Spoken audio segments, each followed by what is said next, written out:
Perdana Menteri Israel Benjamin Netanyahu memastikan akan melawan upaya Amerika Serikat untuk menjatuhkan sanksi terhadap unit militer Israel, yakni Batalion Natzah Yehuda Israel. Departemen Luar Negeri Amerika Serikat bersiap menjatuhkan sanksi terhadap Batalion Natzah Yehuda. Pasukan Zionis ini dituduh Amerika Serikat telah melakukan pelanggaran hak asasi manusia yang serius terhadap warga Palestina. Surat kabar Israel Haaretz melaporkan Amerika Serikat juga mempertimbangkan tindakan serupa terhadap unit polisi dan militer lainnya. IDF mengaku tidak mengetahui adanya sanksi yang berlaku terhadap unit manapun. Sanksi tersebut akan melarang transfer bantuan militer Amerika Serikat ke unit tersebut dan mencegah tentara dan perwira berpartisipasi dalam pelatihan baik dengan militer Amerika Serikat atau dalam program yang menerima dana Amerika Serikat. אני אגן בחירוף נפש על צה"ל, על הצבא שלנו ועל הלוחמים שלנו. אם מישהו חושב שהוא יוכל להטיל סנקציות על יחידה בצה"ל, אני אלחם בזה בכל כוחותיי. כפי שהחיילים שלנו מאוחדים להגן עלינו בשדה הקרב, אנחנו מאוחדים להגן עליהם בשדה המדיני. יחד נלחם, ובעזרת השם, יחד ננצח. Kita beralih ke ketegangan lainnya di kawasan Asia, di mana Korea Utara melakukan simulasi serangan balasan nuklir di tengah memanasnya geopolitik Timur Tengah. Korea Utara menembakkan beberapa rudal balistik jarak pendek Senin waktu setempat.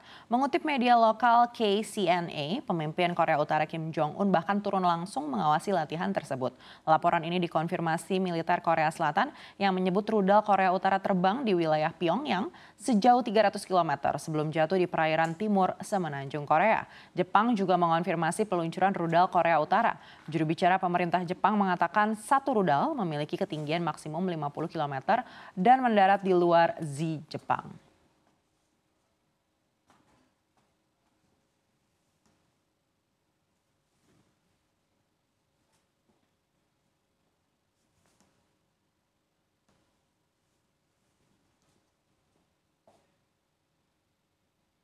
Kita beralih ke informasi lainnya dari dalam negeri. Presiden Direktur Bank Sentral Asia Yahya Setiatmaja mengatakan penyebab tren pelemahan nilai tukar rupiah sampai sempat tembus 16.350 per dolar Amerika Serikat bukan karena konflik Timur Tengah yang memanas. Menurutnya pelemahan mata uang Garuda terjadi karena beberapa faktor musiman seperti meningkatnya kebutuhan sektorial. Ia mengatakan dalam persiapan Hari Raya Idul Fitri 2024 para pengusaha meningkatkan impor bahan baku untuk kebutuhan produksi.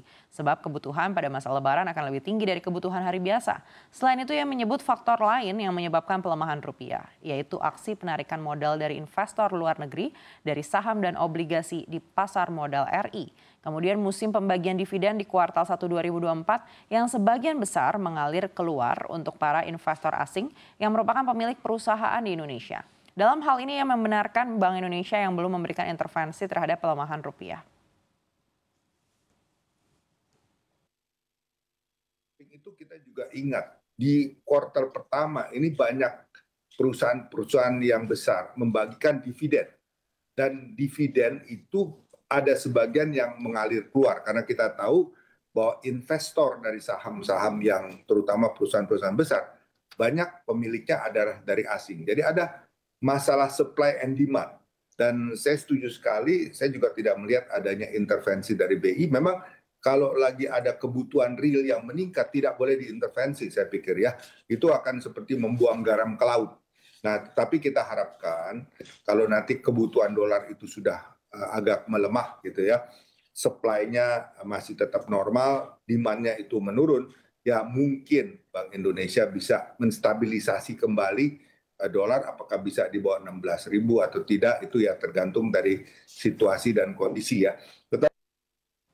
Masih dari dalam negeri, sejumlah media asing menyoroti putusan Mahkamah Konstitusi yang menolak gugatan tim Anies Baswedan Muhaimin Iskandar dan tim Ganjar Pranowo Mahfud MD terkait sengketa Pilpres 2024.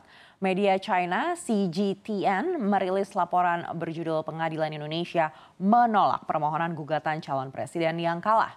Dalam laporannya disebut kedua tim Capres dan Cawapres yang kalah berusaha untuk mendiskualifikasi Capres dan Cawapres terpilih, yakni Prabowo Subianto dan Gibran Raka Buming Raka. Kemudian media lokal di Malaysia yakni Malay Mail hingga media yang berbasis di Amerika Serikat, Barron's juga mengulas terkait putusan MK di Indonesia. Barron's juga mengutip sejumlah pernyataan Anies Baswedan dan menyebut terkait gugatan adanya nepotisme dan intervensi negara yang tidak terbukti. Selanjutnya secara umum para jurnalis media asing di berbagai negara ini menyoroti hasil keputusan MK dan mempertegas tidak adanya permohonan kasasi yang dikabulkan.